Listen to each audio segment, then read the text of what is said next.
भोगतो न घडे संचिता वाचुनी करावे ते मनी समाधान मनवणी मणी मानू नये खेदू म्हणावा गोविंदू वेळोवेळा आणि का रुसावे न लगे बहुता पुल्या संचिता वाचोनिया तुका म्हणे भार घातलिया वरी होईल कैवारी नारायण मनवणी मणी मानू नये खेद म्हणावा गोविंद वेळोवेळा पांडुरंगा करू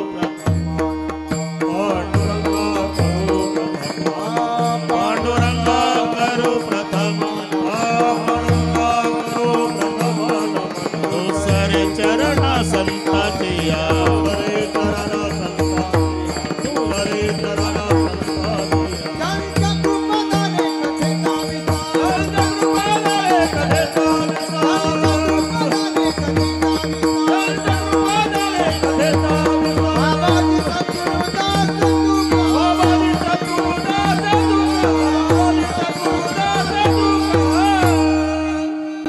ज्ञानेश्वरा करुणा करा दळाळा तुमचा अनुग्रला धलो पावन झालो चराचरी मी कळा कुसरी काहीच नेने बोलतो वचने अति भाविका प्रथम नमन करुगरनाथ उमा शंकराचे या सुता चरणावरी ठेवणी माथा साष्टांगे आता दंडवत दुसरी वंदू सारजा जे चतुरनाचे आत्मजा वाक सिद्धी पाविजे सहजातीच्या चरण बजा दंडवत आता वंदो देव ब्राह्मण ज्यांचे निपुण्य पावन प्रसन्न होते श्रोते जनदया माहे दंडवत आता वंदो साधू सज्जन नित्य हृदय हरीचे ध्यान विठ्ठल नाम उच्चारत जनदया माहे दंडवत आता नमोरंग भूमिका कीर्तने उभे होते लोका टाळ मृदंग श्रोते देखातया माहे दंडवत ऐसे नवन करुणी सकळ्या हरिकथा बोली बोबड्या बोला अज्ञानी म्हणून आपुल्या बाळा चालवी सकळ्या नामा म्हणे विठ्ठला भोगतो न घडे संचिता वाचुनी करावे ते मणी समाधान। प्रस्तुत कीर्तन रूपी सेवेकरता घेतलेला अभंग देहूचे सुप्रसिद्ध साधू जगद्गुरु जगतवंदनीय श्रीमंत श्री तुकोबाराय यांचा सर्वांच्याच परिचयाचा। अभंगावर बोलण्यापूर्वी थोडासा परिहार। कशा निमित्ताने कार्यक्रम जमलेल्या सर्व भाविकांना या गोष्टीची पूर्णपणे कल्पना आहे। तुम्हा आम्हा सर्वांचे सुपरिचित स्वर्गीय भगवानराव मंगळ्या पवार यांच्या प्रथम पुण्यस्मरणार्थ त्यांनीच एकदा मला त्यांच्या मातोश्रींच्या पुण्यस्मरणार्थ स्वर्गीय मंजुळाबाई त्यानिमित्ताने इथे आणलेलं होतं। त्याच्यानंतर त्यांचे वडीलही 1 महिन्यानेच गेले मंगळ्याजी पवार। फार मोठा दुःखाचा डोंगर त्या कुटुंबावर कोसळला। त्यांचे सुपुत्र महेश भाऊ, त्यांचे सुपुत्र आरुष आणि आरव, महेश भाऊचे चुलते शांतारामजी आणि विश्रामजी आणि त्यांचाही परिवार, महेश भाऊची आई आशाबाई, या सर्व परिवाराच्या वतीनं आमचे दिलीपरावजी फडके यांनी मला परिवाराच्या वतीनं निमंत्रण दिलं। म्हणून पुन्हा एकदा 2 महिन्यांनी तुम्हा सर्व भाविकांच्या दर्शनाचा लाभ झाला। या संबंधाने उपस्थित आमच्या आवडीचे मृदंगाचार्य मधु महाराज डोंगरे तुम्हालाही नमस्कार। हार्मोनियम वादक तुम्हालाही नमस्कार। बिडकर बाबा बऱ्याच वर्षांनी भेट झाली, तुम्हालाही नमस्कार। नामदेवराव आता ज्यांनी चाल म्हटली तेही गायनाचार्य, सर्व टाळकरी महाराज, विनेकरी महाराज, भालदार, चोपदार, छोटे छोटे सर्व साधक तिथपर्यंत या सर्व टाळकरी मंडळीला एकदा नमस्कार करतो। आवर्जून माझं कीर्तन न चुकवणारे ब्रह्म विष्णू महेश, तुम्हाला नसेल माहिती ते एकनाथ महाराज कोष्टी थोर मृदंगाचार्य, त्यांच्यावर जेवढं प्रेम तेवढंच माझ्यावरही आहे। आळंदीला आले की मी सांगत असतो हक्कानी गाडी इथं लावायची, बंगला तुमचा आहे, तिथे राहायचं, जेवायचं, आणि तोही धर्म ते पाळतात। अनंतराव पाटील, रामचंद्र पाटील, रमेश पाटील, त्यांच्यासोबत आलेले पुन्हा दुसरेही पाटील. पण हे तिघं कधी गैरहजर न राहणार आहे. म्हणून इकडे आलो की मी विचारणार 3 पाटील कुठे हजर आहे. दिलीपरावजी फडकेचे बंधू अनंतराव आले ना. आहे माझं लक्ष. सासरे आले का गोंधळी? आहे. बरं झालं बोट दाखवलं ते बरं झालं. त्यांना म्हटलं नवरात्राचा कार्यक्रम आहे, तिकडे गोंधळी सोडून इकडे कसे आले? ते म्हणले आमचं आडनाव गोंधळी आहे. बरं ठीक आहे, आपला जास्त परिचयाचं बोलणं आहे. हां, मला सगळ्यांची नावं माहिती नाही, पण तुमच्याबद्दल मला पांडुरंगासारखा माऊलीसारखा आदर आहे. तुम्हाला साक्षात पांडुरंग समजून पुन्हा नमस्कार करतो. माझ्या माय बहिणी, वडीलधारी मंडळी, लांबून आलेले जाणते पारमार्थिक श्रोते, पवार परिवाराचे नाते गोते तर आहे. पण त्यांनी खूप व्यवस्था केली या प्रतिकूल वातावरणामध्ये. आणि 1 नंबर साऊंड सिस्टीम कोणाची आहे मला माहिती नाही, पण 1 नंबर आहे. हां, त्यालाही नमस्कार. आता त्यांनी माघार घेतल्यासारखं दिसतंय. वर पाहू आपण. विठ्ठल विठ्ठल. आएगा सो जाएगा, राजा रंक फकीर. कोणी असू द्या, उंदरापासून इंद्रापर्यंत प्रत्येकाला मरावं लागतं. मरण हे ठरलेलं आहे. ज्या दिवशी आपला जन्म झाला त्या दिवशी मृत्यूची नोंद आहे. आपण क्षणाक्षणाला मृत्यूकडे जात आहे. सूर्योदय आणि सूर्यास्त हा नैसर्गिक घटना आहे. त्याच्याबद्दल कोणाला वाईट वाटायचं कारण नाही. तो वेळेवर सूर्योदय होतो आणि 6:45ला मावळतो. त्याचं काही वाईट वाटत नाही. वाईट या गोष्टीचं आहे, भगवान रावचं जाणं म्हणजे भर दुपारी मावळलेला सूर्य आहे. लक्षात ठेवा. ते काही जाण्याचे दिवस आहे का त्यांचे? पिकलेलं पान गळून पडत असतं आणि तेव्हा त्या पानाकडे पाहू पाहू झाड हसतं. हे नीट ऐका मी काय सांगतो. संवाद साधा आहे. जमिनीवर पडलेलं पिकलेलं पान संतोषराव, झाड हसू लागलं आणि पान रडू लागलं. झाडाने विचारलं, पाना का रडतो रे बाबा? रडून सांगितलं, पत्ता कहे सुन वृक्ष राय, सदा रहो भरपूर, अब के बिछड़े कब मिलोगे, हम नीचे तुम दूर.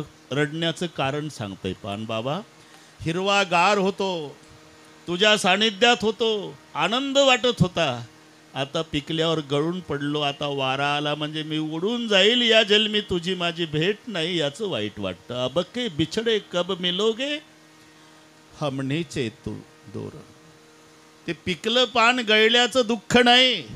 भगवान रावचं जाणं म्हणजे हिरवगार पान गळून पडलेलं. विठ्ठल विठ्ठल. फुलाच्या बागेमध्ये माळीदादा आला बरं का पाटील. माळीदादा आणि ते फुलं तोडू लागला. फुलं एक कळी दुसऱ्या कळीला सांगू लागली, माली आवत देखे कलिया करे पुकार. कळी म्हणाली, बघ तो माळीदादा फुलं तोडतोय. ती कळी म्हणाली, तोडू दे ना, तुझं माझं काय नुकसान आहे. आज नाही ग, पण उद्या आपलं सगळे कळ्यांचं रूपांतर फुलात होणार आहे आणि परवाच्या दिवशी माळी आपलं असंच मुंडकं तोडणार आहे. हे आपल्याकरता सांगतो. माली आवत देखे कलिया करी पुकार, फुली फुली चुन लिए कल है हमारी बार. एक पहा तसा एकाची दहन, एक पहा तसा एकाची दहन, एक पहा तसा एकाची दहन. सावध त्या गुन्हेगारे न व्हा, सावध त्या गुन्हेगारे न व्हा, सावध त्या गुन्हेगारे न व्हा. समजू शकतो मी, समजलो काय नसते पाडते. एक पहा तसा एकाची दहने, सावध त्या गुन्हेगारे न व्हा. कितीतरी प्रेत यात्रा आपण एकमेकाच्या पाहिलेल्या पण असं वाटत नाही की आपली अशीच अंतयात्रा एक दिवस निघेल म्हणून. आता मोठे मोठे महाराजही गेले पाटील. इंगळे बाबासारखे फार मोठी पोकळी निर्माण झाली. मुसलमान समाजाचा महात्मा कीर्तन करता करता गेला. अरे काय म्हणतोय. कबीर मोमीन लतीफा मुसलमान सेना नावी जाण विष्णू यातायाती धर्म नाही विष्णुदासा. ज्याच्या करता जन्म जन्ममुनी जतन कराही अंती राम कही आवत नाही. जन्मच्या जन्म ऋषीमुनी घालवतात तरी मरायच्या वेळेला मुखाला नाम येत नाही. मुसलमान समाजाच्या महात्म्यानं कीर्तन करता करता देह सोडला. पण लक्षात मोठे मोठे गेले. भगवंताची कृपा आपण सगळे राहिलो. 1.5-2 वर्षाचा काळ गेला रमेश पाटील. आता आपण सगळे राहिलो ना. कोरोनापासून काय शिकायचं एवढंच की आज या जन्मी शेवटच्या श्वासापर्यंत एकमेकावर जीवापाड प्रेम करा. एक दिवस जगाचा निरोप घ्या. काही घेऊन जायचं नाही. विठ्ठल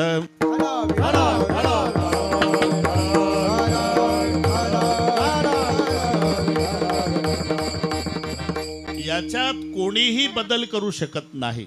याचं कारण सांगतो. पिरिलब्ध पहिले रचा पाछे रचा शरीर.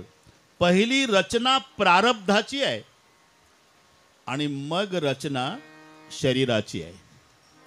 तुमच्या भाषेत पहिले रूळ टाकले मग रेलगाडी धावली. आधी रेलगाडी नंतर रूळ नाही. जुने लोक सांगतात जेसीबी नव्हता महाराज तेव्हा. मग गोऱ्या साहेबाचं राज्य होतं. ते काळे काळे लोक रेड्यावर माती गाढवावर मातीन तो भराव टाकला. नंतर खडी ती दाबली त्याच्यावर रूळ टाकले आणि मग एक दिवस गोऱ्या साहेबानं हिरवा झेंडा दाखवला आणि कोळशाचं इंजिन भग भग भग भग करीत लोणावळ्याला गेलं. मी असं विचारतो ड्रायव्हर खूप चांगला आहे. त्यानं ठरवलं की एवढं वळण घेतल्यापेक्षा आपण रेलगाडी खोपोलीतून नेऊ. त्याच्या बापान जाईल का आता. का आता ड्रायव्हरच्या ताब्यात नाही इंजिन रुळ्याच्या अधीन आहे. तसं प्रारब्धाची रचना आधी आहे नंतर देहाची आहे. आम्ही जरी सुख दुःख भोगण्याची इच्छा केली नाही. ड्रायव्हरनी जरी वळण चुकवण्याचा प्रयत्न केला तरी आता वळण चुकत नाही कारण गाडी रुळ्याच्या अधीन. तसं आम्ही दुःख न भोगण्याचा प्रयत्न केला तरी ते चुकत नाही का शरीर प्रारब्धाच्या अधीन. देहतम आहे प्रारब्धाधीन. देहतम आहे प्रारब्धाधीन. देहतम आहे प्रारब्धाधीन. देहतम आहे प्रारब्धाधीन. हो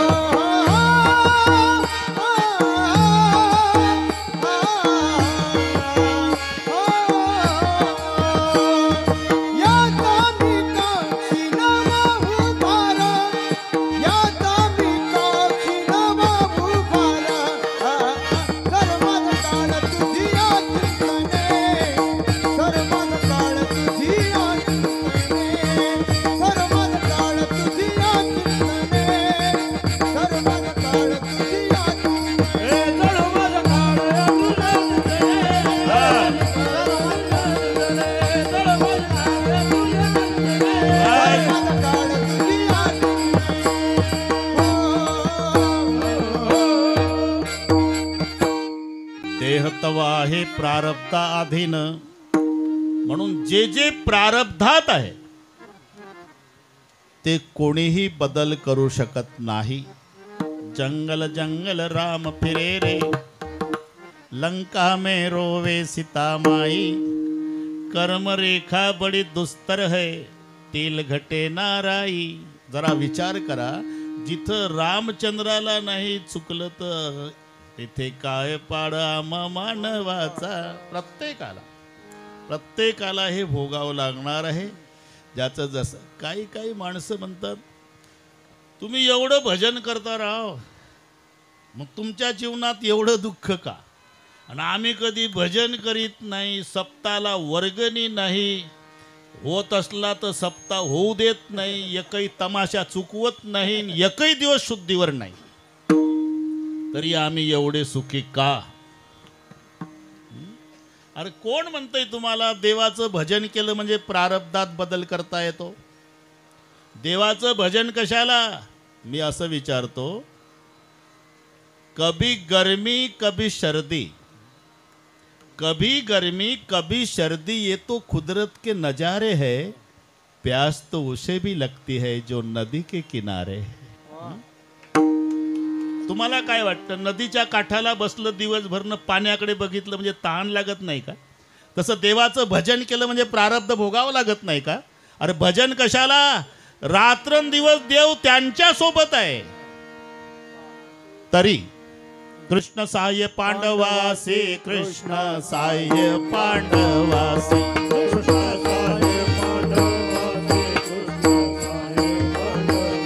ते भोगीति नष्टचर्यसी, ते भोगीति नष्टचर्यसी, ते भोगीति नष्टचर्यसी, ते भोगीति नष्टचर्यसी. साह्य के लिया हरिहरासी, साह्य के लिया हरिहरासी, साह्य के लिया हरिहरासी, साह्य के लिया हरिहरासी. प्रारब्ध कोणासी टळेना, प्रारब्ध कोणासी टळेना, प्रारब्ध कोणासी टळेना, प्रारब्ध कोणासी टळेना. ऐसी प्रारब्धाची ठेव, ऐसी प्रारब्धाची ठेव, ऐसी प्रारब्धाची ठेव, ऐसी प्रारब्धाची ठेव, ऐसी प्रारब्धाची ठेव, ऐसी प्रारब्धाची ठेव, ऐसी प्रारब्धाची ठेव, ऐसी प्रारब्धाची ठेव.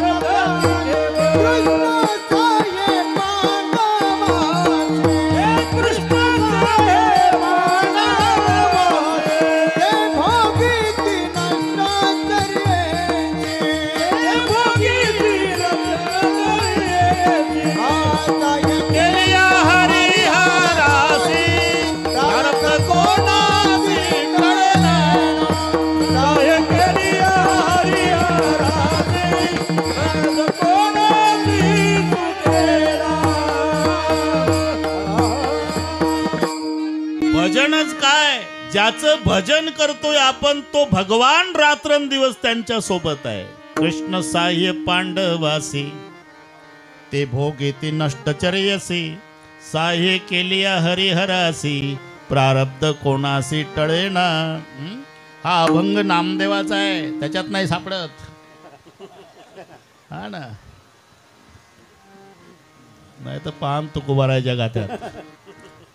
पण मी म्हणतो कविता म्हटल्यापेक्षा अभंग बरे नाही का? ऐसी आता बरं पूर्ण म्हणूनच दाखवतो, जाऊ द्या, नीट ऐका आता, होऊन जाऊ द्या. कृष्ण साह्य पांडवासी, ते भोगीति नष्टचर्यसी, साह्य केलिया हरिहरासी, प्रारब्ध कोणासी टळेना.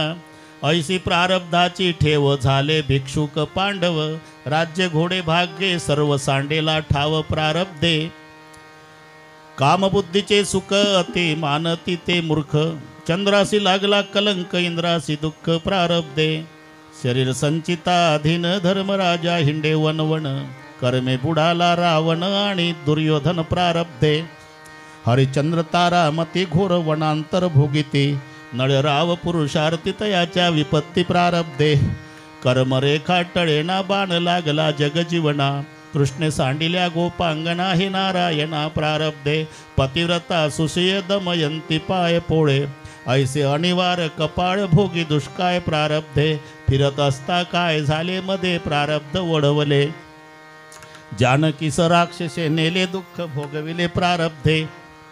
ऐसे अनिवार जन्मांतरे राज्ये सांडिले रघुवीरे, सवे मिळवणी वानरे फिरवी दिगांतरे प्रारब्धे.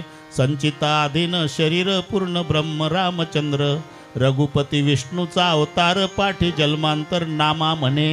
एवढा आहे ते, याच्या अर्थ 2-4 कीर्तन होईल. विठ्ठल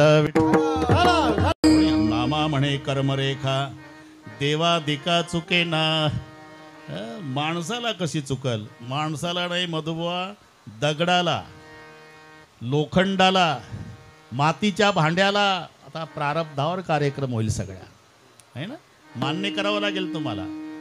फुलाला, एकाच बागेतली फुलं पण उत्तम प्रारब्धवाले देवाच्या डोक्यावर जातात, मध्यम प्रारब्धवाले माणसाच्या गळ्यात येतात आणि कनिष्ठ प्रारब्धवाले प्रेतावर. एकाच बागेतले आहे, लक्षात घ्या. एकाच बाग, एकाच कुंभार बाबाच्या कारखान्यातून तयार झालेली मातीची भांडी, एक स्वयंपाकासाठी चुलीवर मध्यम प्रारब्ध, एक लोण्याचा गोळा ठेवला शिक्क्यावर ते उत्तम प्रारब्ध, एक म्हाताऱ्याला उठता येत नाही कॉटवर. हे सगळे पाठ आहे तुम्हाला. रमेश पाटील, एका माईच्या पोटी जन्माला आलेले दोन भाऊ, पण प्रारब्ध सारखं नाही. एक भाऊ मंत्रालयात एसीच्या रूममध्ये नुसता फाईलवर सह्या करतो आणि एक दादरच्या स्टेशनवर हमाली करतो, एकाच माईच्या पोटी. हे मानावंच लागेल तुम्हाला. एकही गुरु से विद्या पडे थे. आताही माणसं म्हणतात ना, तुम्हाला काही माहिती आहे का महाराज?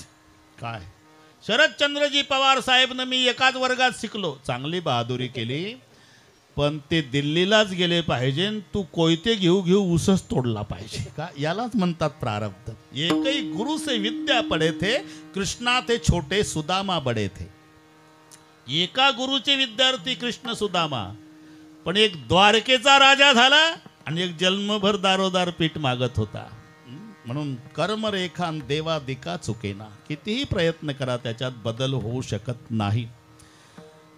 लोखंडाला 1 फूट लांबीचं लोखंड मधू महाराज मधून तोडलं, 6 इंचाचा तुकडा त्याचा चिमटा केला आणि 6 इंचाचा तुकडा त्याचा चमचा केला.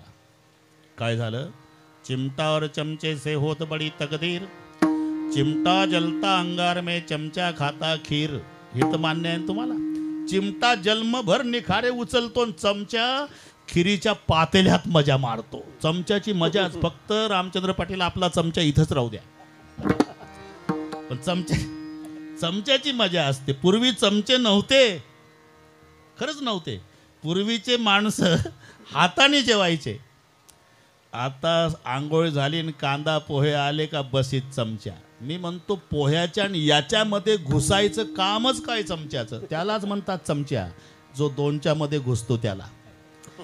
नाही तर तोंडाचं काम तोंड करतं, हाताचं काम हात करतं, मध्ये लुडबुडतं, त्याला चमचा म्हणतात. चिमटा और चमचे से होत बडी तकदीर, चिमटा जलता अंगार में और चमचा खाता खीर. हे लोखंडाला प्रारब्ध आहे. मातीच्या भांड्याला, फुलाला, एवढंच नाही दगडाला सुद्धा. मी पटवून देईन आपणाला. 5 फूट लांबीचा दगड खाणीतून काढला, त्याचे मधून तोडून 2 तुकडे केले, 2.5 फूट. आधी एकच होता, पण 2.5 फुटाचा तुकडा त्याची मूर्ती घडवली आणि उरलेला 2.5 फूट पायरीला लावला. काय झालं? ज्याची मूर्ती घडवली तिथं माणसं डोकं टेकवतात आणि ज्याची पायरी केली तिथे लाता ठेवतात. बोला. पाषाण देवा पाषाण पाय,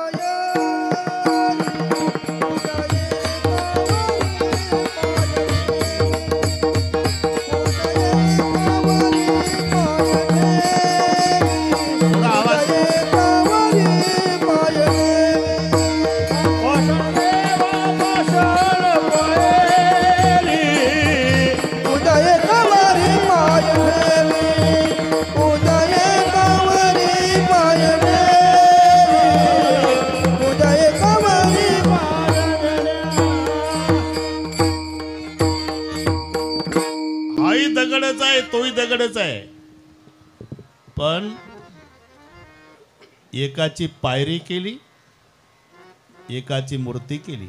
प्रमाण म्हटलं महाराजांनी, बरोबर, योग्य. पाषाण देव पाषाण पायरीन पूजा, एकावरी पाय ठेवी. जे सहन करतं ना त्याचा देव होतो. एक थोडंसं लक्ष द्या माझ्याकडे. जो पत्थर, आलं लक्षात? जो पत्थर चोट खाके फूट गया वो कंकर हो गया, और जो पत्थर चोट सह गया वो शंकर बन गया. विठ्ठल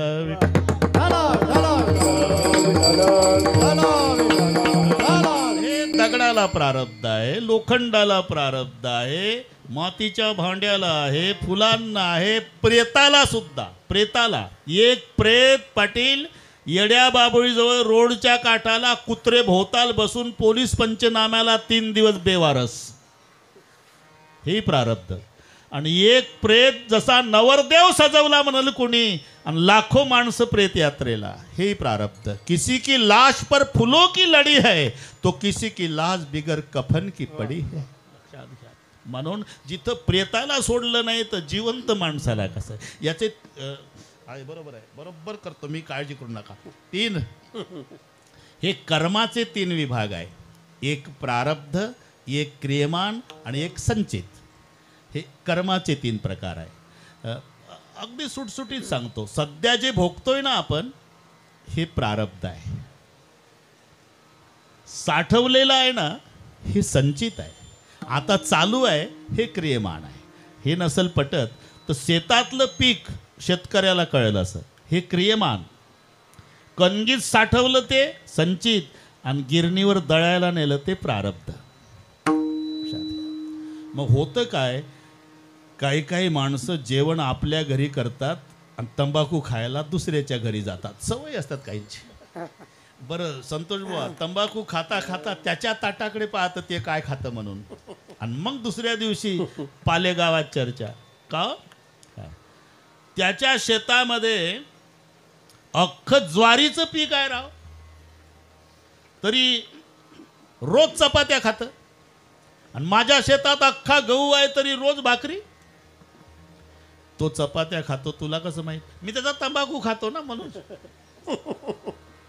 हे बघ, चालू जेवण आहे ते आताच्या पिकावर नाही. आता भात शेतामध्ये आहे तो खाऊन आला का तुम्ही? गेले वर्षी पिकला होता तो कणगीत भरून ठेवला आणि त्याचं जेवण करून तुम्ही आज आला. तू अख्खा गेले वर्षी शेतामध्ये ज्वारी पेरली होती, त्यानं अख्खा शेतामध्ये गहू पेरला होता, त्यानंही भरून ठेवला, तूही भरून ठेवला. आता तुझ्या शेतात पूर्ण गहू आहे, त्याच्या शेतात ज्वारी आहे. दिसायला ज्वारी आहे पण भरलेला त्यानं गेल्या वर्षीचा गहू आहे. तुझ्या शेतात दिसायला गहू आहे पण भरलेली ज्वारी आहे. आणि म्हणून तुला 12 महिने भाकरीचा आहे आणि त्याला 12 महिने चपात्याचा आहे. काय आजचं जेवण गेले वर्षीच्या पिकावर आहे, तसं आताचं सुख दुःख मागच्या संचितावर आहे. भोगतो ना घडे संचिता वाचुनी, भोगतो ना घडे संचिता वाचुनी, भोगतो ना घडे संचिता वाचुनी, भोगतो ना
Oh,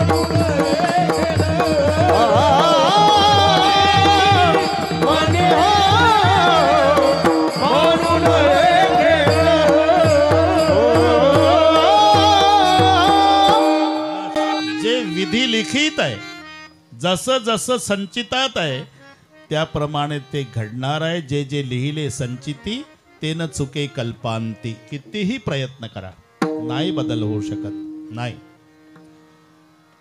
मग संचित म्हणजे साठवलेलं धान्य, प्रारब्ध म्हणजे दळायला नेलेलं, आणि शेतातलं पीक म्हणजे क्रियमान. हे पिकलं मग संचितात म्हणजे कणगीत साठवलं, आणि कणगीत साठवलेलं दळून आणलं. म्हणून संचित आणि प्रारब्ध हा भोग आहे, ते साठवलेलं आहे. भोग तो न घडे जे कणगीत आहे तेच खायला मिळेल तुम्हाला. भोग तो न घडे संचिता वाचोनी. किती प्रयत्न करा त्याच्यात कोणीही बदल करू शकत नाही. भगवान असला तरी त्यालाही हे भोगावंच लागतं. ज्याचं जसं ठरलेलं आहे त्याप्रमाणे हे घडणार आहे. म्हणायचं असते थोडं वेळेवर पोहोचलं असतं तर, नाही, ते पोहोचणारच नाही ना, पोहोचणारच नाही वेळेवर. ते नवरा आयत खाऊ होता. तिकडच्या गोष्टी सांगतो सगळ्या, बरं का पाटील. इकडची सगळे चांगले लोक आहेत. आणि मुंबईसारखं ती बिचारी धुंडी भांडी असं तसं करून 2 लेकरं ते, आणि हे डबल खायचं, नुसतं पत्ते कुटत बसायचं रेल्वेच्या काठाला जाऊन. काही कमी जास्त बोलली का हो, हे घरात जास्त कमी बोलली ना आत्महत्याच करील. घाबरून जायची बिचारी, घाबरून जायची. मेलं तर काय करा, घाबरून जायची. दिवाळी 4 दिवसावर आली. तिनं सहज विषय काढला. पहाटे 5ची वेळ होती, अजून उजाडलं नव्हतं. ती म्हणली, अहो घरात धान्याचा दाना नाही, दिवाळी आहे, लेकराला कपडे नाही. लावली का कटकट, आत्महत्याच करील. आता ती ऐकू ऐकू बेडर झाली होती. नेहमीच म्हणता आत्महत्या, जाय कर आत्महत्या. आता घ्या, जावंच लागेल ना. संतोष बुवा निघालं, ते उड्डाण पुलावर आलं. आत्महत्या करायला पहाटे 5ला मुंबईत 40 फूट उंचीचा उड्डाण पूल. इकडे तिकडे पाहिलं, कोण नसल्याची खात्री केली, टाकली उडी आत्महत्येसाठी. खालून भाजीवाला भैया चालला होता. ते चपट टोपलं, गुलाबाच्या फुलाच्या पाकळ्या असतात तशा भाजीच्या जुड्या व्यवस्थित लावलेल्या. माय लेकराला लुगड्याच्या पदरात घेते ना तसं टोपल्यात पडलंय आत्महत्यावालं.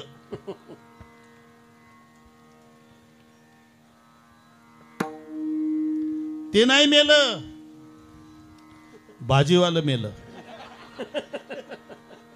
बरं ते घरून, बरं पाटील, घरून सांगून आलं होतं मुलांना, काळजी करू नका बाळांनो, आज जेवढ्याची भाजी विकल्या जाईल ना तेवढ्याचे फटाकेच आणतो. त्याचे लेकरं खुश होते, पप्पा फटाके आणणार. ते पुलाखाली मेलं. आणि याची बायको खुश झाली होती, कायमची कटकट गेली. हे दुपारच्या जेवणाला गेलं. मी का सांगतो, अरे जे जे लिहिले संचिती, बस त्याप्रमाणे हे घडणार म्हणजे घडणार. म्हणून ते आधी ठरलेलं आहे. मी सांगून गेलो, प्रमाण होऊन गेलं. प्रिलब्ध पहिले रचा, पाचे रचा चरीर, तुलसी चिंता क्यों करे रे, भज भज रे रघुवीर. भोग तो न घडे संचिता वाचुनी. मग जे संचितात आहे त्याप्रमाणे घडणार आहे ना. करावे ते मनी समाधान. हे पहा, तुम्ही आम्ही जीवनाच्या यात्रेमध्ये एकत्रित आलेलो यात्रिक आहो. या फलीकडे फार मोठा संबंध नाही आपला. आपण प्रवासी आहो.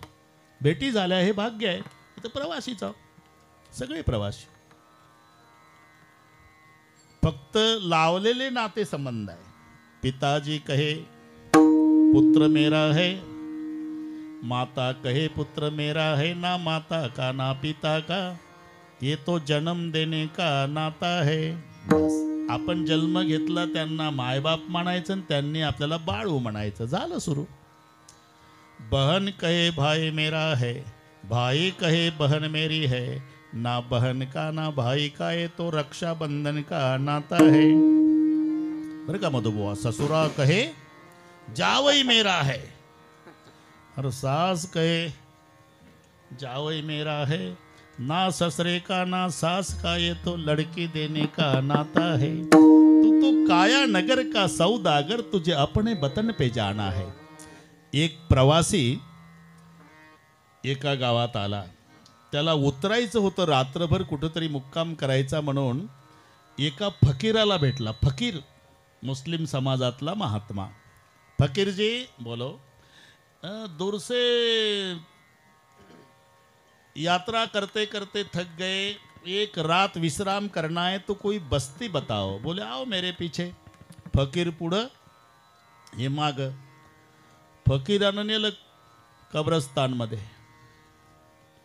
त्याला वाटले ऐकायला गेलं का नाही याला काय।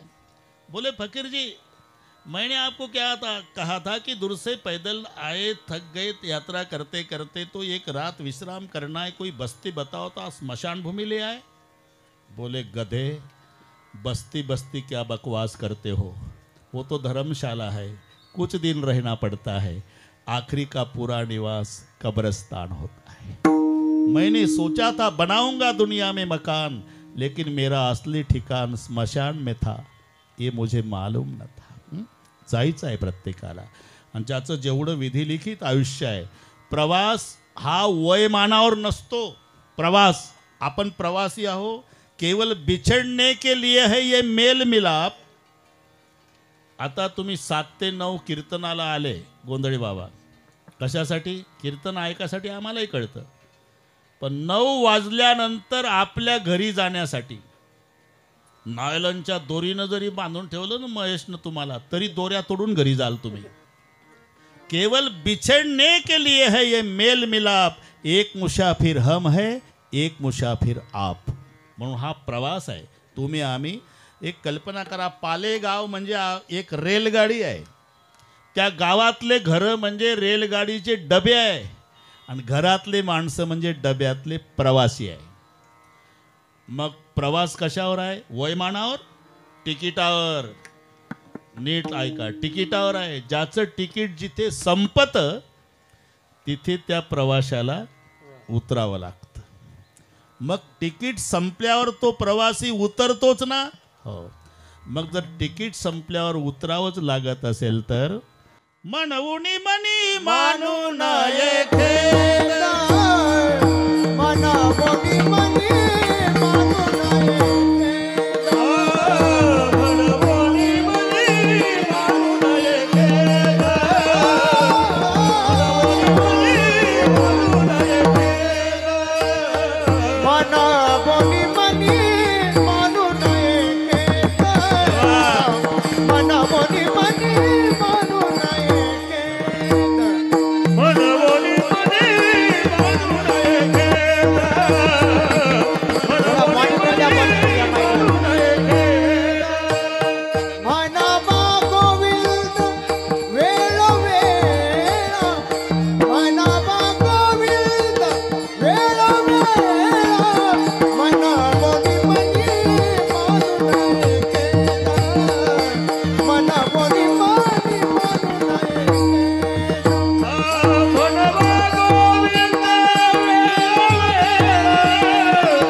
संपल्यावर उतरायचंच आहे ना?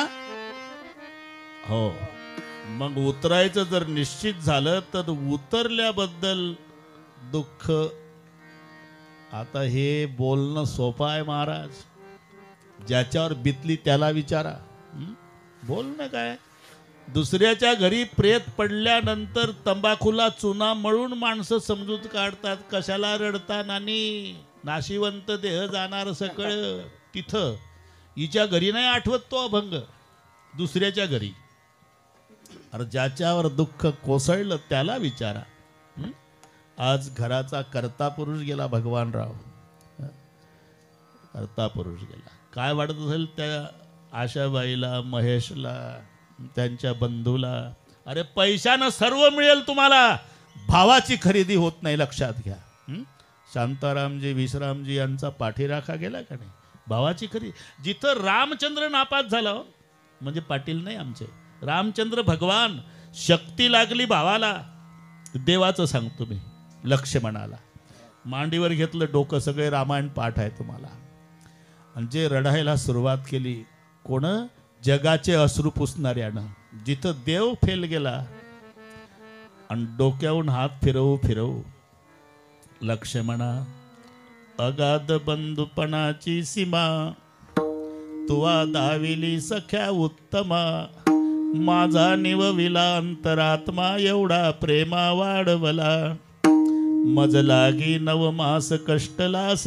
रामचंद्र म्हणतात, त्या गुणी राजभोग विलास, सेवा केली 14 वर्ष निराहार राहोनिया, नाही आठविली माता पिता सुतदारा, वैभव विषया लागो तिला नाही थारा, इंद्रिय जीत धैर्य पुरा, ऐसा बंधू दुर्लभ. जिथं भगवान रामचंद्र नापास झाला तर मग शांतारामजी आणि विश्रामजीचं काय? कारण पैशानं मित्र मिळतात, मित्र मिळतात. पैसा असेल ना तर मित्राला बोलवावं लागत नाही, मधुबुवा बरोबर जवळ येतात गुटख्याची पुडी खायला. पैसा पाहिजे. पैसा असल्यावर पिता कहे पुत सपुत्र मात उठात के गोद बलैया, नारी कहे घर के घर थंबन बहन कहे मेरा लायक भैया, अड़ोस पड़ोस भी अर्ज करे, और चाचा कहे मेरा लायक भतैया, दादू 2 हात उठा कर कहे जब में होवे लाल रुपया. 2000 ची नोट आहे ना रे तुमच्याजवळ, म्हणून हे सगळे सगळे हे शोधावं लागत नाही. मित्र विकत मिळतात, पैसा असू द्या आपोआप येतात. भावाची खरेदी होत नाही, आणि भावाचं प्रेम मित्र देऊ शकत नाही. एका माळीच्या पोटातून आलेले असतात. जरी तुमचा अबोला असेल, समजा कल्पना करा 10 वर्ष झाले तुम्ही तुमच्या भावासोबत बोलत नाही, तुमची परिस्थिती चांगली आहे, त्याची खालावली आहे, तुम्ही दोघंही स्टँडवर, तो एका कोपऱ्यात उभा आहे, त्याच्याजवळ तिकिटाला पैसे नाही रमेश पाटील, तो दुसऱ्याची हनवटी धरतो स्टँडवर, मला 50 रुपये द्या गावाला जायला, आणि हा भाऊ कांजीच्या कपड्यावाला 5-25 मित्रांना 200 रुपयाच्या गुटख्याच्या पुड्या खाऊ घालतो. एवढ्यात जर तुम्हाला कोणी आईवरून शिवी दिली, मित्रांना वाईट वाटत नाही, ते गुटख्याच्या पुड्या चघळण्यासाठीच टोळका आलेला आहे. त्यांना माहिती आहे याची आई वेगळी, आपली आई वेगळी. पण 10 वर्ष झाले बोलत नाही तुम्ही भावासोबत, त्यानं तुम्हाला शिवी दिलेली ऐकू द्या, वाघासारखा पळतील आणि शिवी देणारा थोबाड फोडल का? हे प्रेम नाही. म्हणून बंधू गेला, महेशचं छत्र हरवलं, आशाबाईचं कुंकू गेलं. मला तो प्रसंग आठवतो. चितेवर प्रेत ठेवलं राजा दशरथाचं. 1च मिनिट घेतो. काहीला वाटतं बाबा रामायण सुरू केलं म्हणजे हे जातं एक अर्धा तास. तो माझा विषयच आहे, पण अभंगाला धरून विठ्ठल. आणि चितेवर प्रेत ठेवल्यानंतर ही 2 मंडळ, आता राजा होता आणि नुसतं त्या प्रेताकडे पाहिलं न समाजाने ढसढसा रडायला सुरुवात केली. का? आपला राजा पृथ्वी तलावर नाही रे, स्वर्गात जर गेला तर इंद्र ताडकन उतरायचा आसनावून आणि नमस्कार करून आपल्या मांडीला मांडी लावून आसनावर बसवायचा. एवढं वजन राजा दशरथाचं स्वर्गात इंद्राजवळ होतं. त्याच्या प्रेताकडे पाहू पाहू सगळे रडू लागले. वसिष्ठांनी शांत केलं, भाषण सुरू केलं. देखो भाई, पिताजी रोने लग गए तो समझ लेना बुढ़ेपन की लाठी चली गई, माँ रोने लग गई तो समझ लेना वारिस गया, पुत्र रोने लग गया तो समझ लेना छात्र समाप्त हुआ, पत्नी रोने लग गई तो समझ लेना सुहागन विदुर हो गई, बहन रोने लग गई तो समझ लेना रक्षाबंधन का त्योहार समाप्त हो गया. आज भाई पुत्र बहन माता पिता नहीं, पूरी अयोध्या रो रही. इसका मतलब अयोध्या का सूर्यास्त हो गया. अगदी तसं झालं. नुसतं घरापुरतं नाही, सगळ्या पालेकरांना वाटत होतं भगवानरावनी फार वर्षे राहावं. पण होतं काय रमेश पाटील, सज्जनाला आयुष्य कमी असतं आणि दुर्जन लवकर मरत नसतं. ज्ञानेश्वर महाराजची गरज होती समाजाला, तर 22व्याच वर्षी निरोप घेतला. मान्य आहे ना तुम्हाला? तुकोबारायची गरज होती, तर 42 वर्ष जगात निरोप घेऊन निघून जातात. सज्जन त्याची गरज आहे आणि त्याच्यासाठी समाज वैतागला. अख्खा तालुका सत्यनारायण घालायला तयार आहे. एवढी कटकट जाऊ द्या, ते प्रत्येकाच्या दाव्याला हजर असते. उलट आहे, उलट आहे. विधी लिखित जे आहे त्याप्रमाणे घडत असतं. मग बोलणं सोपं आहे महाराज. त्या घरात जी पोकळी निर्माण झालेली असते ती भरून निघत नाही. जोपर्यंत वडील असतात, आजोबा आजी, भरदार वाटतं घर. एकदा ते गेल्यावर केवढे मोठे फोटो लावा, घराचं वजन निघून जातं. मायबाप फार काही करत नसतील रमेश पाटील. म्हातारपणचे मायबाप म्हणजे निरंजन आहे देवाऱ्यातली, निरंजन. अंधुक प्रकाश असेल, ट्यूबलाईट सारखा जरूर नाही, मान्य आहे, ट्यूबलाईट सारखा प्रकाश नाही, पण निरंजन सारखा अंधुक प्रकाश म्हणजे म्हातारे मायबाप. पण घर असं मंदिरासारखं वाटतं जोपर्यंत आई वडील. एकदा निरंजन विजली, घरातलं मांगल्य संपून जातं. मग तुम्ही सांगता महाराज, मनवणी मणी मानू नये खेद. ज्याचं दुःख त्याला होणारच. हो, होणार, मान्य आहे, आम्हाला मान्य आहे. पण दुःख का होतं याचं संशोधन करा. मुलगा दिवसभर गणेश विसर्जनाच्या अनंतराव मिरवणुकीत गेला, रात्री 2 पर्यंत नाचला. आता नाही, 2 वर्ष झाले बंदी आहे. 2 पर्यंत नाचलं ते रात्रीच्या. गणेश विसर्जनाच्या मिरवणुकीमध्ये रात्री आलं, खेड्यातला प्रसंग, आणि झोपलं तर ते रडायला लागलं. कारण त्याच्या पायाला जखम होती, ती चिघळली होती, पाय ठणकत होता, वेदना सहन होईना. त्याची माय रागावली. ते मोलमजुरी करणारा दिवसभर कबाड कष्ट करतो आम्ही, रात्रीचा झोपू देत नाही. झोप ना आता. तुम्हाला त्रास द्यावा ही इच्छा आहे का ग आई माझी? मग का रडतो? माझ्या पायाची जखम चिघळली ग, त्या वेदना सहन होत नाही. असं कर बाळू. काय? त्या जखमेकडे लक्षच देऊ नको. तो म्हणला, मम्मी कितवी शिकली होती तू? अरे जखम माझ्या पायात आहे, वेदना मला होतात, तुझ्या क्वाटवरून उपदेश करते का? लक्ष देऊ नको. अरे ज्याची जखम त्याला त्या वेदना जाणवणारच. आणि तुम्ही म्हणता मानू नये खेद. हो बरोबर आहे. पण माझा प्रश्न आहे, रात्रीच्या 2 पर्यंत नाचलं तेव्हा जखम नव्हती का? होती ना. पण त्या नाचण्याच्या आनंदात मधुभाऊ त्याचं लक्ष त्या जखमेच्या दुःखाकडे नव्हतं, विसरलं होतं. आणि आता निवांत आलं घरी, झोपताना लक्ष दुखण्याकडे गेलं, त्याचं चिंतन करीत बसलं, रडतं. तसं मानू नये खेदू. का? तुम्ही त्या मनाला मोकळं सोडताना ते बसतं दुःखाचं चिंतन करत. ते गणपती विसर्जनात विसरलं ते, कारण दुखण्याला विसरलं. तसं मनाला काम लावा, मनाला काम लावा. कोणतं? मनावा गोविंद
तसं ते नाचलं 2 वाजेपर्यंत.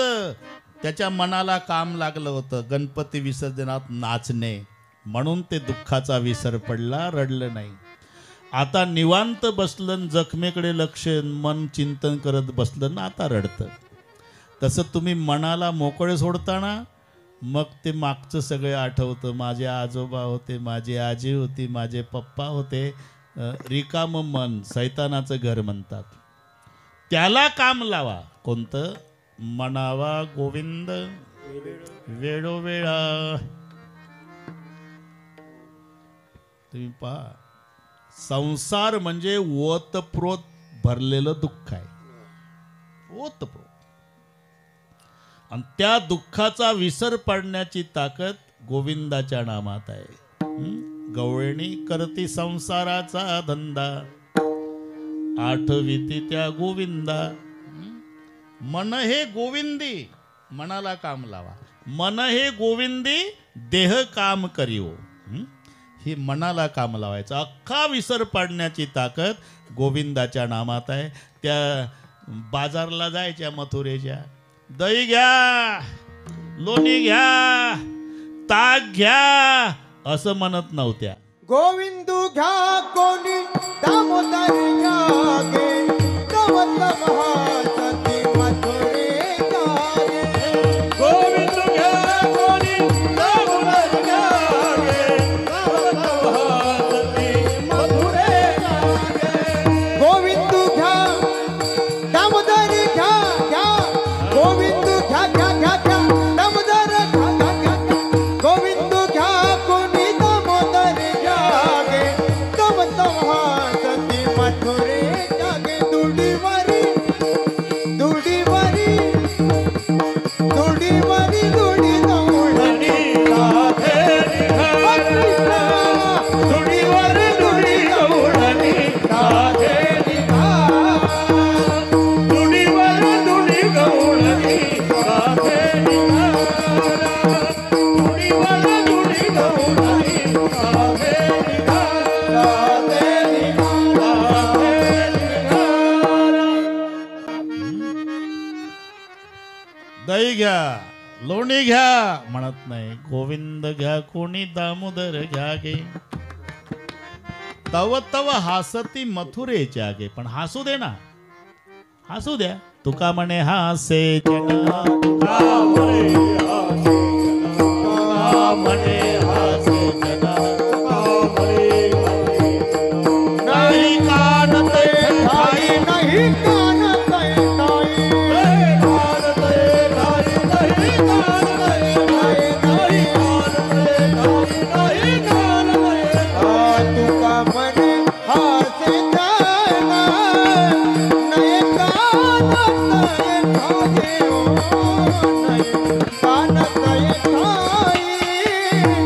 नाही कानते ठाई, नाही कानते ठाई. तुका म्हणे हासे जना, नाही कानते ठाई,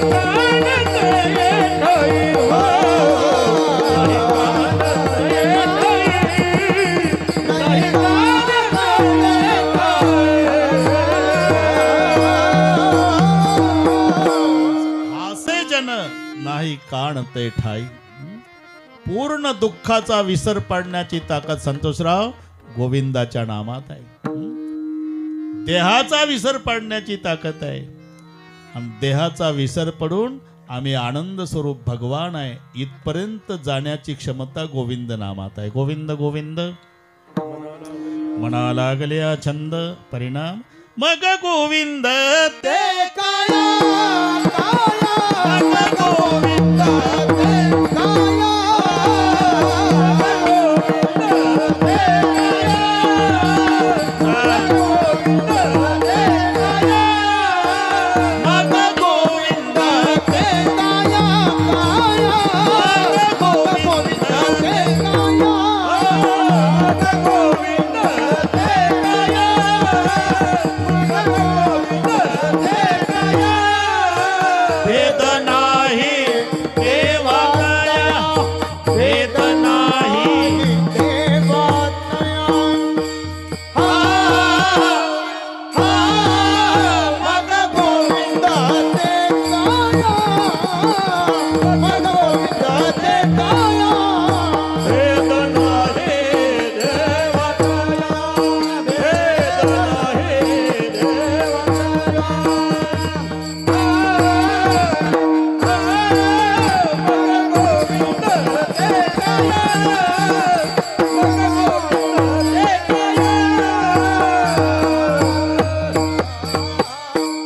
परिणाम गोविंद गोविंद म्हणा लागले या छंद मग गोविंद ते काया भेद नाही देवा तया. मग देव कसा आहे? सुखरूपाई तुझा कोणी सांगा. म्हणजे पूर्ण दुःखाचा विसर पाडण्याची ताकद या गोविंदाच्या नामात असल्यामुळे मनवणी मनी मानू नये खेद. आणि होत असेल तर विसर पाडण्याकरिता मनावा गोविंद वेळोवेळा. एकदा संप्रदायपूर्वक भजन घेऊ. महेश भाऊ त्यांचे काका शांताराम विश्रामजीचं त्यांचंही मार्गदर्शन या पोराला आहे. दिवसभर पित्याच्या स्मरणार्थ अन्नदान चालू आहे, हरिपाठ नाही, हे सगळे कार्यक्रम मधुभाऊ तर माझ्या आधी हजर आहे. बस खूप आनंद, खूप आनंद. ठोब्बा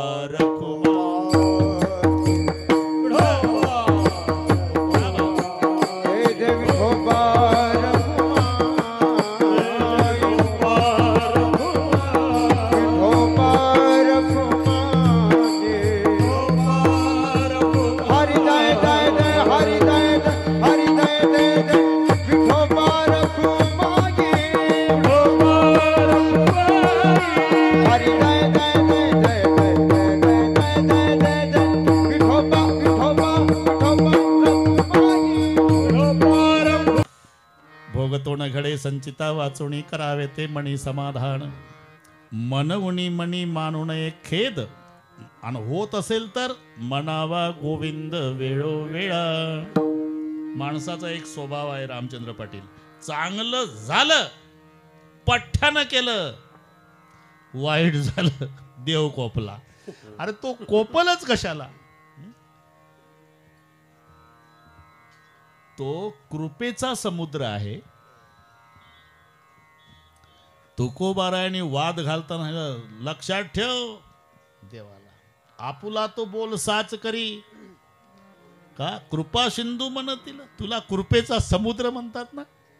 मग कृपेचा समुद्र जर भगवान आहे, अनंतराव तो कोपल कसा? देव कोपला. आमचं देवानं काही बरं नाही केलं नाही, त्याचा नाही दोष, त्याचा नाही. मी असं विचारतो, फाशी देणं हा न्यायाधीशाचा स्वभाव आहे का? अरे फाशी ते लिखाण केल्यानंतर वाईट वाटतं न्यायाधीशाला. या माझ्या हातच्या लेखणीकडून एक जीव गेला आणि ती मोडून फेकून देतो, पुन्हा वापर करत नाही. न्यायाधीशाला वाईट वाटते. मग न्यायाधीशानं फाशी दिली नाही,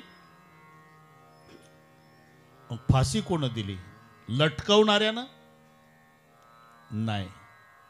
उत्तर शोधा. न्यायाधीशानं फाशी दिली नाही, फासावर लटकवणाऱ्यानं फाशी दिली नाही, गुन्हेगाराच्या गुन्ह्यानं फाशी दिली. हे त्याचं उत्तर आहे. तसं आपणाला जे दुःख भोगावं लागतं याला कारणीभूत आपलं कर्म आहे. म्हणून आणि करू सावे अलगे बहुता, आणि करू सावे अलगे बहुता, आणि करू सावे अलगे बहुता, आणि करू सावे अलगे बहुता, आणि करू सावे अलगे बहुता, आणि करू सावे अलगे बहुता, आणि करू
गुन्ह्याचा गुन्हा गुन्हेगाराला शिक्षा देतो.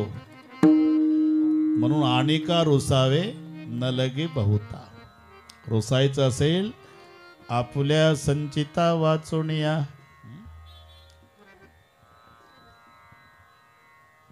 जेव्हा हे मनाविरुद्ध घटना घडतात, दुःखाचा डोंगर जीवनात उभा राहतो, तेव्हा कोणावर चिडायचं नाही. एकांतात बसून प्रश्न विचारायचा. मनासी पुसावे काय केले, मनासी पुसावे काय केले, मनासी पुसावे काय केले, मनासी पुसावे काय केले. तुका म्हणे आता जना का रुसावे, तुका म्हणे आता जना का रुसावे, तुका म्हणे आता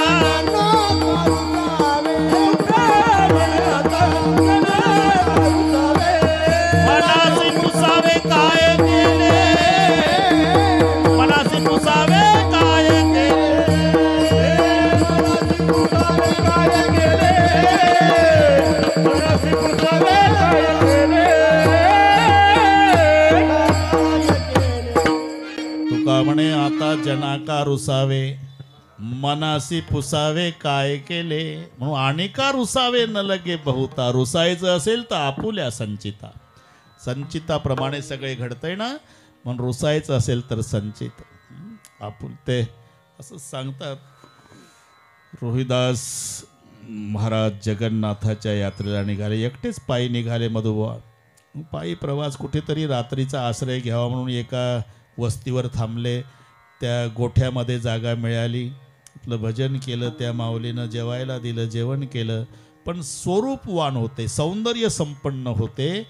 म्हणून ती माऊली रात्री 12ला एकटे झोपलेल्या रोहिदासकडे महाराजकडे येऊन विनंती करू लागली. पाय धरले महाराजांनी त्या मावशीचे. जायव तू माते न करी सायास, आम्ही विष्णुदास तैसे न हो.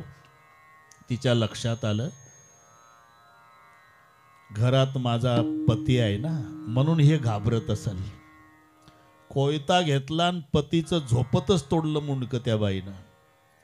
रक्ताळला कोयता. आता दोघंच आहोत आपण. मारला पती.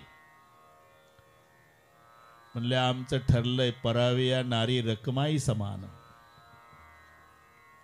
असं पोलीस स्टेशनला जाते मी की रात्री एक प्रवासी आमच्याकडे उतरला आणि त्यानं माझ्या पतीचा खून केला.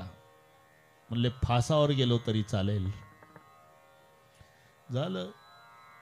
अटक झाली, केस चालू झाली, निकाल लागला. लगेच लागतो, कीर्तनात वेळ कमी असते. हा ना. याचे हात तोडा अशी शिक्षा झाली. दोन्ही मनगट तोडण्यात आले. जगन्नाथाला न जाता वापस घराकडे निघाले. रविदास एका जंगलात बसले. बरे का नामदेव. एकांतात डोळ्याला धारा लागल्या, रडू लागले. जगन्नाथा, अरे तुझं दर्शन करणाऱ्याचे हात तुटतात विना अपराध. काय तुझं तोंड पाहावं आम्ही. स्वतः जगन्नाथ भगवान पालखी घेऊन आले. मागव मी जगन्नाथ भगवान आहे रोहिदास. तुझं तर तोंड नाही पाहत देवा. तुझ्याकडे यायला निघालो तर हात तेच सांगायला आलो. डोक्यावर हात ठेवला जगन्नाथ भगवंताने. लख प्रकाश सूर्यासारखा. आठव मागचा आठव. मागच्या जन्मी एक कासाबाच्या हातून गाय सुटली होती. कासाब मागणं पळत होता, गाय पुढं, आणि तू इकडून रस्त्यानं चालला होता. कासाब म्हणता गाय पकडाओ, गाय पकडा, गाय. तू पळत गेला आणि दोन्ही हातानं गायीची मान पकडली, कासाबाच्या ताब्यात दिली. त्यानं नेली कत्तलखान्यात त्या गायीची कत्तल केली. ती गाय या जन्मी ती बाई झाली आणि तो कासाब तिचा नवरा झाला. त्यानं मुंडकं तोडलं होतं का नाही गायीचं. आता तिनं याचं तोडलं. म्हणले ते त्यांचं बरोबर आहे देवावर. तेच सांगतो, जरा दम काढ. काही कारण होतं का?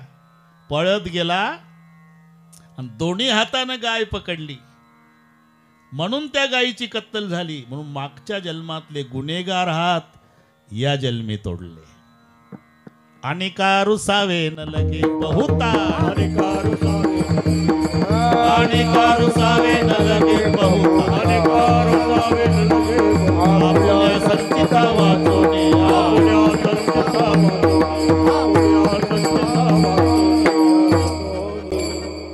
हे मागचं मान्य करावंच लागते बरं का. ते मागं गेलं तर कीर्तन वाढतंय. पण 2च मिनिटात सांगतो रामचंद्र पाटील, 2च मिनिटात.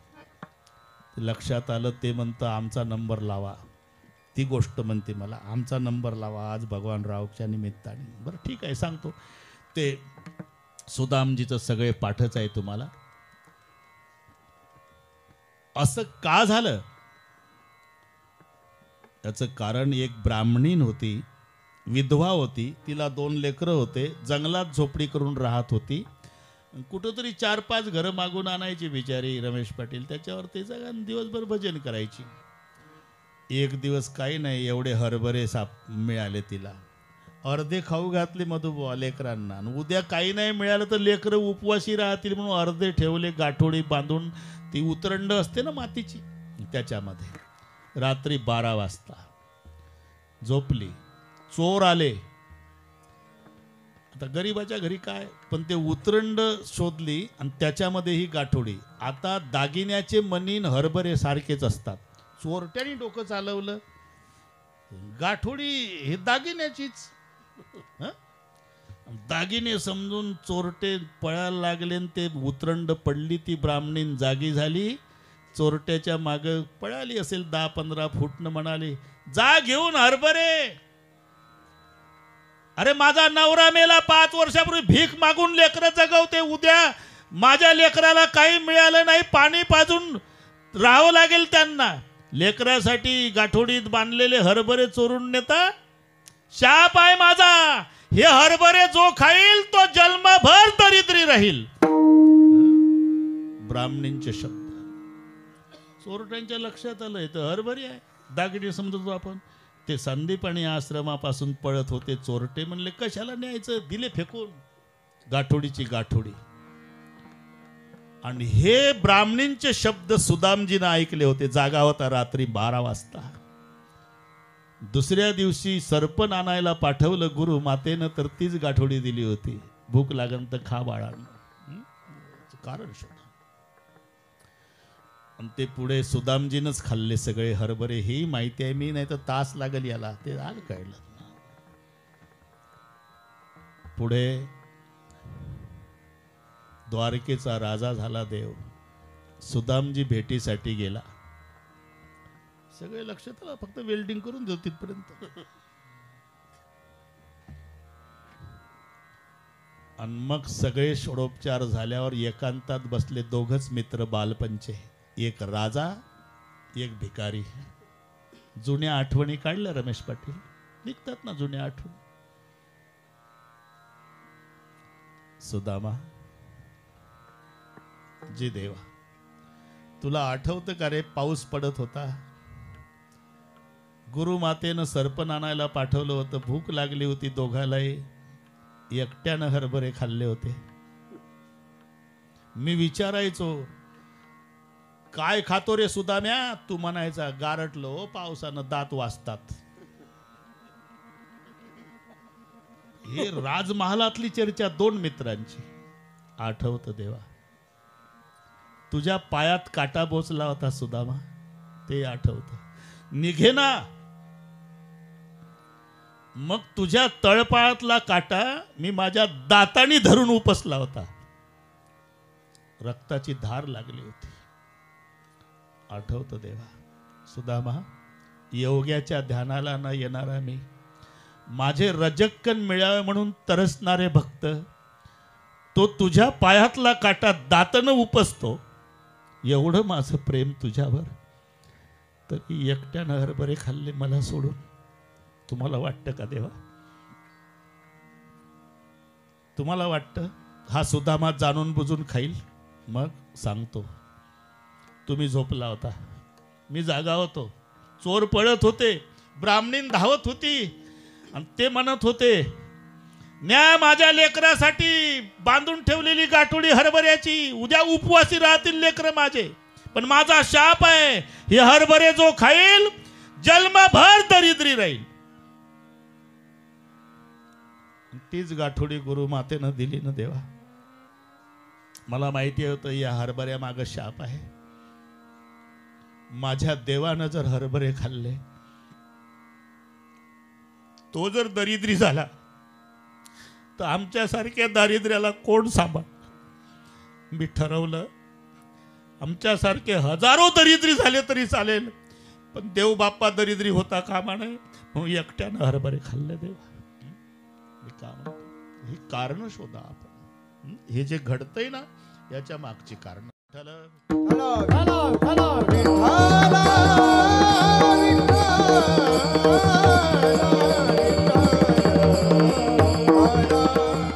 म्हणून मी दारिद्र्य अवस्था भोगली देवा. सगळे लोक सांगायचे तुझा मित्र द्वारकेचा राजा झाला, जा मदत मागायला, तरी मी येत नव्हतो. का? याच्यात माझ्या देवाचा काही दोष नाही. मी हरभरे खाल्ले, ज्याच्या मागे शाप होता, म्हणून मी तुमच्यावर रुसलो नाही देवा जन्मभर. आणि का रुसावे न लगे बहुता, रुसलो ते माझ्या संचितावर. आपुल्या संचिता वाचून या. कारण एक माझ्याकडे देवानं खातं दिलं. हसवणारे कोट्यावधी महाराज आहे, रडवायचा कार्यक्रम मला दिला एकट्याला. विठ्ठल. आता आम्ही काय करावं? फक्त एवढंच म्हणावा गोविंद वेळोवेळा. त्याचं नाम घेणे, त्याचं नाम घेणे म्हणजे जबाबदारी टाकणे असा त्याचा अर्थ होतो. हे नसेल पटत तर ते नसतं का पाटील? आता हे तर आमचे वारकरीच पाटील आहे सगळे. पंढरपूरला त्याची बायको अनंतराव माग असते पुस्तकाचं बंडल घेऊन चंद्रभागेच्या वाळवंटात, आणि तो पुढं गळ्यात हार्मोनियम त्याच्या, ते पुढं म्हणतं हे माग. 7व्या दिवशी 6वीचा फेरा, गोपी बाळा तिनं जपून धरा, निज त्या वेळेला आंघोळा करा, जो बाळा जो रे जो. मग ही मागणं म्हणते शिवाजीचा पाळणा. दुकान किंमत 20 रुपये, फिरतं दुकान, आणि त्यांच्याजवळ तेही पुस्तक असते. पत्नीने पतीचे नाव घ्यायचे पुस्तक. ते अवसानात बोलतात ना, ते गिराईक लागलं पाहिजे. किंमत 40 रुपये. मग गरजू लोक आणतात, त्याच्यात जसं आहे तसं पाठ केलं जातं. मोत्याचा पाऊस, सोन्याच्या धारा, राव निघाले लढाईवर, अब्दागिरी धरा. पुस्तकात जातं दुष्काळी रोडवर आणि निघाले लढाईवर, आणि अब्दागिरी खोरण टोपलं कायम डोक्यावर. असं नाटकी नाव पत्नी एकदा घेते. गोंधळी बाबा, एकदा पत्नी नाव घेते तर तिचा पती त्या बदल्यात तिचा जन्मभर सांभाळ करतो. हे तर मान्य आहे ना? मग पत्नीचं एकदा नाव घेण्यामध्ये पती जर जन्मभर सांभाळतो, तर जन्मचा जन्म भगवंताचं नाम घेणारे भक्त, मग तो भगवान काय झोपा काढतो का? तुझी चिंता त्यासी सर्व आहे,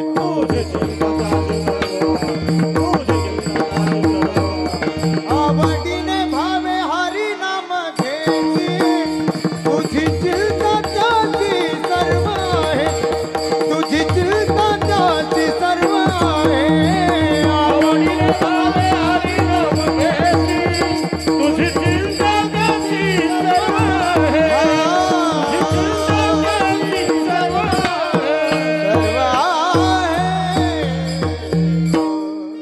आवडीने भावे हरिनाम घेसी, तुझी चिंता त्यासी सर्व आहे. म्हणून नाम घेणे म्हणजे जबाबदारी टाकणे, म्हणजे भार घालणे. लक्षात घ्या, लक्षात घ्या. काही करू नका. आलो मी बरोबर तिथं. वेल्डिंग कसं कुठं चाललं हे तुम्हाला माहिती आहे. द्रौपदीला ओढत आणलं सभेत, बरं का मधुबा. तेव्हा तिनं सर्वांच्याकडे पाहिलं. वेळ कमी असल्यानं सर्वांच्याकडे पाहिलं. 5 पतीनं सुद्धा सहकार्य केलं नाही. आपल्या बाहुबलानं रक्षण करण्याचा प्रयत्न केला, पण अबला. मग 4 मिनिट 9ला कमी असताना फोन लावला द्रौपदीनं. हॅलो गोविंद द्वारकावासी. धावला लगेच आला. वेळ कमी असते ना. ते सर्व पाठ आहे तुम्हाला. आता पुढचं ऐका. 12 वर्षाचा वनवास झाला वंतराव पाटील. 12 वर्षाचा वनवासात गेल्यावर भेटीला दोघं गेले. कसं राहतात काय खातात हे बघण्यासाठी. कोण? तिचा भाऊ, त्याचं नाव दृष्टद्युम्न, आणि जगाचा बाप श्रीकृष्ण. हे नीट ऐका. दोघं वनवासात पांडवांना भेटण्यासाठी. चोपडं होतं मृगाजीन घातलेले, आणि जसे आपले सख्खे भाऊन जगाचा बाप पाहला, द्रौपदी पळत आली जंगलात देवाच्या गळ्याला बिलगली. वैभव आठवलं नसेल का मागचं. रडू लागले. आणि रडता रडता द्रौपदीचे प्रश्न आहे. देवा कथम नु भार्या पार्थानाम. महाभारत. तव कृष्ण सखी विभो दृष्टद्युम्नस्य भगिनी सभाम कृषित मादृशी. तिचे प्रश्न आहे. अर्जुनासारख्या वीराची मी बायको आहे. कथम नु भार्या पार्थानाम. जगाच्या बापाची सखी आहे. तव कृष्ण सखी विभो. आणि हा माझा भाऊ महारथी आहे. एकटा अनेक रथ्यांसोबत लढाई करतो. त्याची मी सख्खी बहीण आहे. 10,000 हत्तीचं बळ असलेला हा भीम. मला माहिती आहे देवा जगामध्ये 3 जण गांडीव धनुष्यावर बाण लावू शकतात. 3. एक श्रीकृष्ण, एक भीम आणि एक अर्जुन. हे गांडीव अर्जुनाकडे आहे. तरी यांनी अजून ते 100 जिवंत ठेवावे. धिक बलम भीमसेनस्य धिक पार्थस्य धनुष्मताम यौमामि प्रकृताम शूद्रन मर्शयताम जनार्दन. रडू लागले. मला त्याचं वाईट वाटत नाही देवा. तुला कळत नव्हतं का की माझ्या द्रौपदीला आता हे ओढत आणणार आहे. द्रौपदी जुगार खेळायला बसले तुझे मिस्टर. त्याच दिवशी कळालं पुढे काय होणार आहे. मग तू का नाही आला. इतका उशीर का लावला.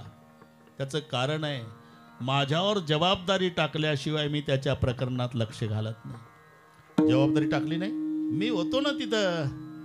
पण खरं सांग इमानदारीनं ओढत आणल्या माझी आठवण आली का तुला. त्या म्हाताऱ्या भीष्माकडे बघत होती. त्यांनी लक्ष घातलं नाही. मग द्रोणाचार्याकडे बघितलं. त्यांनी खाली मान घातली. कृपाचार्याकडे पाहिलं.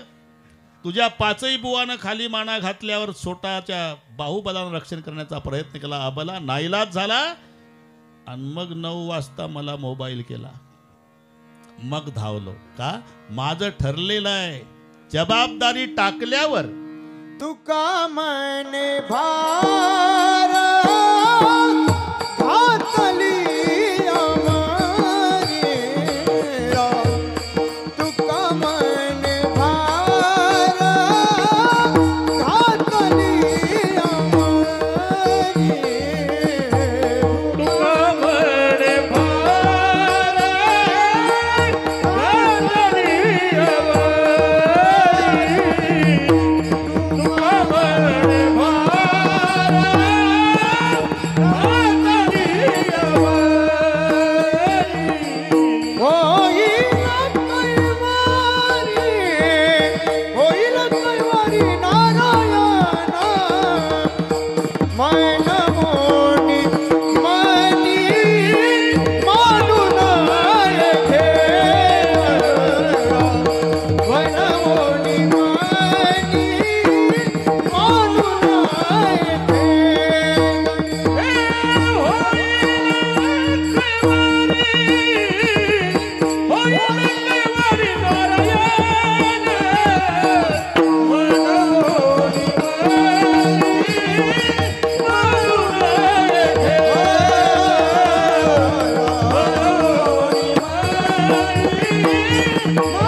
तुका म्हणे भार घातलिया वरी आणि मग होईल कैवारी नारायण. भार घालणे म्हणजे त्याचं नाम घेणे, म्हणावा गोविंद वेळोवेळा. आता ज्यांच्या संबंधाने माझ्यावर प्रेम होतं भगवानरावचं, आईसाठी त्यांनी मला आणलं होतं. महेशची जिद्द होती, ढोकबाबाच पाहिजे, ते दिलीपरावला सांगितलं ढोकबाबाच पाहिजे, त्याची जिद्द होती. आता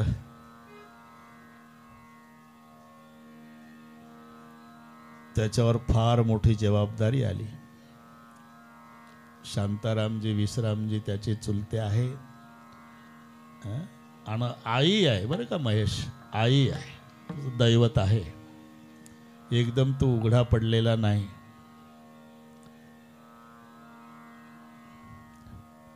पण सुदामजीला